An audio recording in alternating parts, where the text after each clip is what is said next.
Friends, good morning. Actually నేను ఒకటి చెప్దాం అనుకున్నా. ఏంటంటే మైకే పట్టేది సరిగ్గా సెట్ అవుతుంది. షట్ అయితే ఈ హెర్బల్ ఆయిల్ అనేది బాగా ఫేమస్ అయింది కర్ణాటకది. అయితే నేను బాగానే ఫేమస్ అయింది. అండ్ తెలిసిన వాళ్ళది ఉన్న పెద్ద ఛానల్లో ప్రమోషన్స్ చాలా చేసారు. అది కూడా రిజల్ట్ వచ్చినాయి. మా తమ్ముడు కూడా యూజ్ చేసిండు, బాగుంది అని. అయితే నేనేం చేసినా, మరి మనం ఆర్డర్ చేద్దాం. అయితే ఆర్డర్ చేస్తుంటే మా కొలీగ్ ఉన్నాడు అన్నట్టు, వాళ్ళు కర్ణాటకనే వెకేషన్ వెళ్ళిండు, వస్తుండు 2-3 రోజులు వస్తాడు. అయితే నేను 10 రోజుల ముందు ఒక డిసెంబర్ 25th ఇప్పుడు 27 ఇప్పుడు అది ఆర్డర్ చేద్దామని మెసేజ్ చేసిన. అలాగే మెసేజ్ అయితే రిప్లై లేదు, ఏం లేదు. సరే ఒకసారి కాల్ చేసి చూడము తమ్ముడు అన్నాడు. చూసిన, కాల్ చేసినాక రిప్లై వాడు ఇచ్చిండు.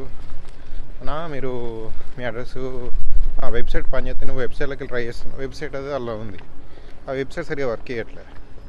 నేను పెట్టినా మీ వెబ్సైట్ వర్క్ చేయట్లేదు, ఎట్లా ఆర్డర్ చేయాలి, ఏ రకంగా అయింది అంటే, అన్న మీ అడ్రస్ పంపించండి, మేము ఆర్డర్ చేసి బుక్ చేసి పంపిస్తా అని తెలుగులో చెప్పాడు.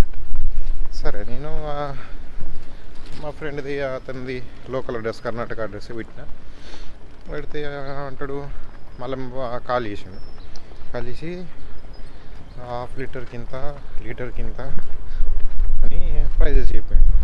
డెలివరీ ఛార్జెస్ 500 ఇప్పుడు పే చేయండి, బండి వస్తుంది అని.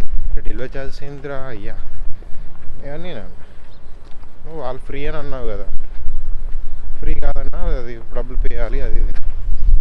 నువ్వు డెలివరీ చేయకుండా సరే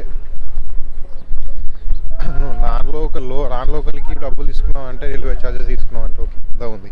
నీ స్ట్రేటే కదా నీ పక్కన ఉండే విలేజే కదా, అక్కడనే ఉంటుంది కదా అంటే, లేదు అట్లా ఏం లేదు, ఎవరైనా పే చేయాల్సిందే అది. సరే చేస్తారు అవి. లేదు ఇప్పుడు 500 పే చేయండి, బండి వస్తుంది. నీకు 500 ఇప్పుడు పే చేసినాక అకౌంట్ బ్లాక్ చేసి పారేసి పే చేస్తే ఎవరు రెస్పాన్సిబుల్, ఎవరికి ఏవై అడగాలి? నేను ఇండియాలో ఉన్నాను వేసేది. సో ఇదంతా అదే నాకు కొంచెం ఫ్రాడ్లీగా అనిపించింది. సో నువ్వు అట్లా అడగాల్సిన అవసరం లేదు. ఇఫ్ యువర్ మీది ఓన్ మంచి జెన్యూన్ ప్రోడక్ట్ అయినప్పుడు నువ్వు డెలివరీ చేసినాక డబ్బులు పే చేసి తీసుకుంటారు కదా, దానికి ఓకే. నువ్వు అంత పెద్ద అమెజాన్ వాడికి వాడు ఆన్లైన్ పేమెంట్ లక్షల మొబైళ్ళు వాడికి ఆ క్యాష్ ఆన్ డెలివరీ పెట్టుకుంటూ పోయి వాడు తీసుకుపోయి డెలివరీ ఎత్తున్నారు. మరి వాళ్ళకి ఏం ధైర్యం కొద్దీ ఈ డెలివరీ ఎత్తురు, వానికి పెట్రోల్ ఛార్జెస్ అవుతలేవా మరి? ఓకే, అది బిజినెస్, అలా మార్జిన్స్ అవి సపరేట్ ఉంటాయి. సో నేను దాని గురించి మాట్లాడతలే. కానీ ఇవే మళ్ళీ నాకు ఇంట్రడక్షన్ కూడా అతని ద్వారా మాట్లాడడం కూడా అట్లనే జరిగేది. నాకు నచ్చలేదు అసలు. అయితే మావాడు నేను ఫ్రెండ్ మెసేజ్ పెట్టాను అన్నట్టు, ఏమయ్యా ద్వారా నీ ఆయిల్ లాంటివి అలాంటివి ఆర్డర్ పెట్టిన లాంటివి ఏమైనా సంగతి ఇంతవరకు రాలే, ఇంకా 2 రోజులు ఉంది, మరి చెప్పు మరి ముచ్చట ఏంది? నేను 15 మెడికల్ షాపులు తిరిగినా, ఎక్కడ దొరకలే నాకు. ఈ మెడికల్ షాప్లో దొరికేది అది లోకల్ ప్రోడక్ట్ అది. మరి ఇక్కడ అంత మాత్రం ఏం లేదు, అసలు దాని పేరు తెలియదు అని బట్టి నాకు నవ్వొచ్చింది. ఏమన్నా అర్థం అవుతలేదు.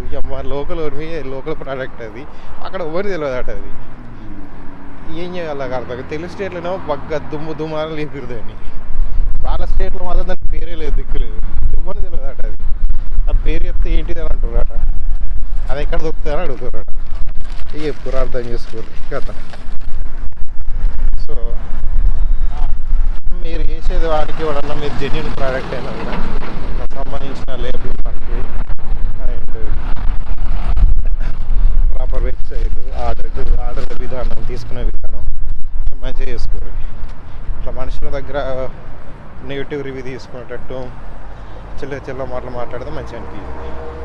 వాళ్ళు కూడా 4 ఇట్లనే అప్సెట్ అయిపోయి వాళ్ళకు కూడా మంచిగా అనిపించింది. ఎవడు తీసుకోడు, ఇంకొకరికి కూడా రికమెండ్ చేయదు.